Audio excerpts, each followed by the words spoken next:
Kia ora everyone. I just want to firstly say a huge thank you to Diabetes New Zealand and the ICA people that run this for having me here today, and to Ben for meeting me the other day and just trying to help my nerves. But yeah, welcome, for me as well. My name's Brianna Veale, and it is my honour to stand up here today and share my story on how continuous glucose monitors have impacted me in my life. I've had diabetes for nearly 6 years now, and boy, I tell you, it's been a roller coaster. The highs, the lows, the tears and tantrums, the sleepless nights, and the list continues to go on.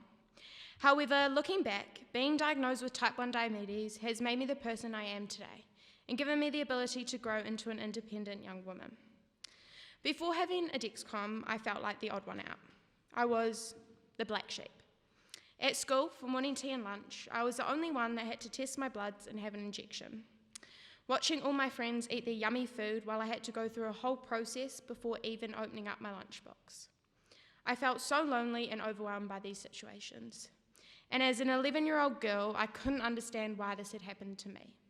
This wasn't fair by any means.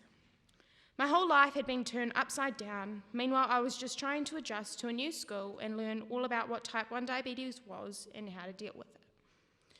My mum joined numerous Facebook pages to get support and learn all about what type 1 diabetes was. She was so lucky to have a friend who knew the wonderful Ruby McGill.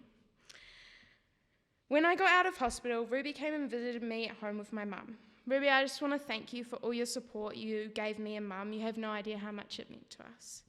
Ruby put in my very first lever, which I was so nervous and scared for, but she reassured me that it'd be okay.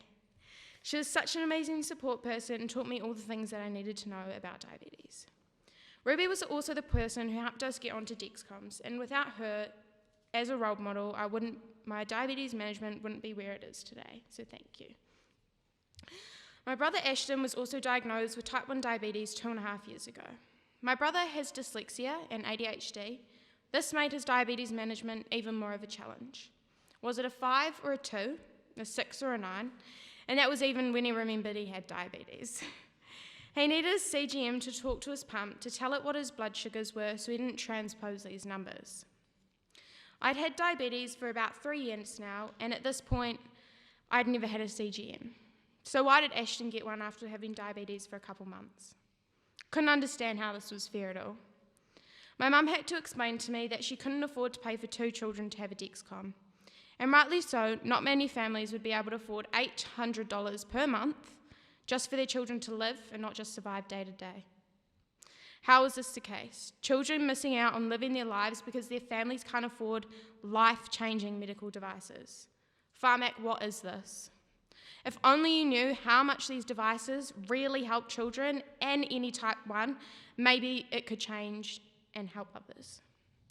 But what I can say is that I have the best mum who makes it work. She very often goes without and makes sacrifices for her children to have these life-saving devices. And that's what other people don't understand. The nights where sleep isn't a thing because our blood sugars are all over the place, making it hard to sleep without worrying maybe I'll slip into a coma. But there's a solution to this. Dexcom CGMs link to phones and have sounding alarms when blood sugars go too high or too low. These alarms have saved my life so many times. I tell you, the amount of phone calls I get at ridiculous hours in the morning from my dad and grandma saying, "Brianna, you need to wake up and have some juice, you're having a low." How good is this technology that we have?